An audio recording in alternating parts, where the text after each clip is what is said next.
kufanana na mfanyabiashara, kwa sababu jinsi unavyokuwa unafanya kazi ya Mungu katika haki na katika bidii, unapoacha vitu vyako vya thamani kwa ajili ya kazi ya Mungu, unapokuwa unanunua vifaa vya kazi ya Mungu kwa thamani ya Yesu Kristo, Mungu hawezi kukuacha. Amen. Bwana Yesu asifiwe sana. Ndio maana inatuelezea kwamba unapokuwa na bidii katika biashara vyako, unapokuwa unaboresha duka lako, unapokuwa unaboresha sehemu ambao unapuuza matunda yako ama chakula ama vifaa mbalimbali, unapokuwa unatengeneza mazingira, na hapo biashara vyako vinakuwa vizuri.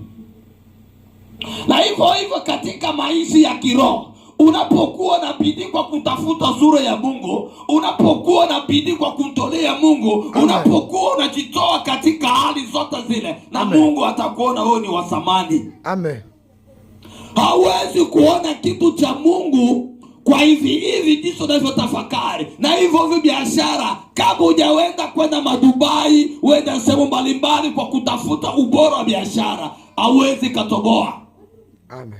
Biashara vyote vinatakiwa mtu kwa kujitolea. Na katika kwa kujitolea kuna aina mbili. Kuna wakati unaweza kaomba na kuna wakati unaweza ukapata. Amen. Na hivyo katika kazi ya Mungu, asikudanganyi mtu labda kuokoka kwako unasema labda changamoto ndo naziishi. Hapana, ndo naanza azero ya machangamoto. Biashara, unapokuwa unafanya biashara, unapokuwa unaboresha biashara vyako, unapokuwa katika bidii kuboresha duka, unalisafisha, saluni yako initengeneza vizuri, unaisafisha, unaweka nywele zote kando, unaweka mambo vizuri ndani ya shopu lako, ndani ya saluni zako, hivyo ndo wateja watapokuwa wanaingia, wala ambao wanajiheshimu. Bwana Yesu asifiwe sana. Jina la Bwana libarikiwe sana.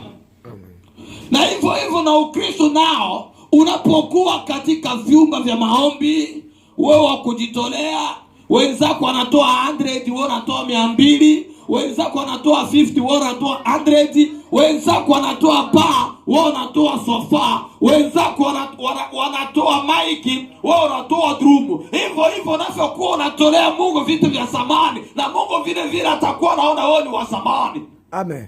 Bwana Yesu asifiwe sana. Hawezi kuona matendo ya Mungu kama wewe